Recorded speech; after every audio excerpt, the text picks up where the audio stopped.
Hello folks, Simon here, welcome back to the channel. Now in a recent Final Fantasy IX live stream, we finally managed to capture 99 frogs with Quina, which means that Quale popped along and wanted to engage us in battle. Now not only do you get a trophy for actually collecting 99 frogs, but if you can defeat Quale, you will get Quina's ultimate fork, the Gastro Fork, along with a second trophy, so it is worthwhile doing this.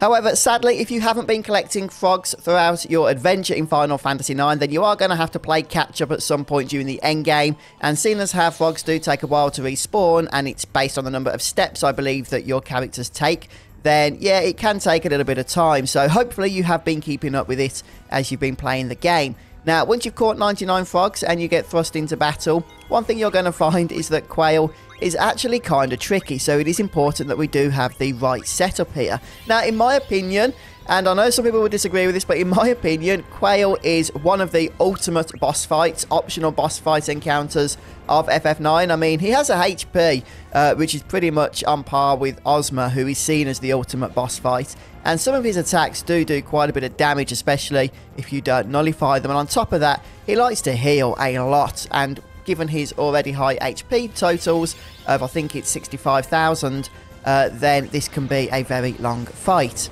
Now, the main danger with Quale is the fact that it does like to hit the party with numerous status ailments, and these include Poison, Darkness, Silence, Mini, and Confuse. So there's effectively two strategies to dealing with Quale. First of all, you can just make sure that you have ability stones equipped that guard against those things. So abilities, you know, such as Clear-Headed, Bright Eyes, Antibody, Loudmouth, those sorts of things are going to help out big time. You cannot guard against Mini using this strategy though, just to point that out. Although one thing you can do if you have the Angel Snack Blue magic with Quina is use that to cure status ailments as well. So that's the first strategy. The strategy that I actually use, the second strategy, is somewhat different, and what this is going to involve is making sure that your party members have Auto Reflect equipped. Now, this means that all of Quale's magic abilities, which is pretty much every ability, including those that inflict the status ailments, are not going to hit the party. And effectively, that makes you almost invulnerable. There are still a couple of abilities that are going to do damage, but for the most part, you're not going to be spending a whole lot of time having to top up HP. Now, the one exception to this is having Aiko in the party, and Aiko doesn't unfortunately have Auto Reflect in my case, but she does have Reflect Null, and that's what's important. The reason being is that Reflect Null will ignore Reflect status so that you can still heal with Cure Magic without having to rely on single target items just for, you know, faster topping up of HP when needed. So yeah, with one character such as Aiko having Reflect Null, then that will just make healing a little bit easier.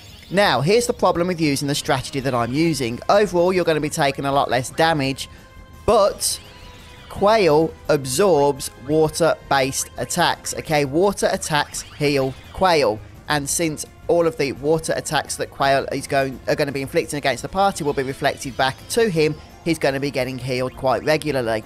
Given his already high HP total, it is going to draw out the battle a little bit longer.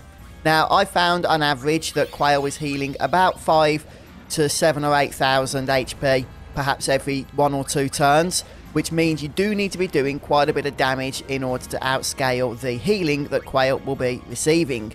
So, good abilities I found to use include Thievery for Zidane, and the damage of Thievery cannot be defended against. However, it is dependent on the amount of times that Zidane has been stealing throughout the game, or other temporary party members that can steal. So, in my case, Thievery did about 4,000 points of damage. But if, you know, you've been stealing a lot more than I have, and I haven't really been farming this as I should have been throughout the game, then there's naturally, you know, every possibility you could be doing max damage, 999 damage with every Thievery attack here. So that's certainly a possibility, and the fight will go a lot faster if that is the case.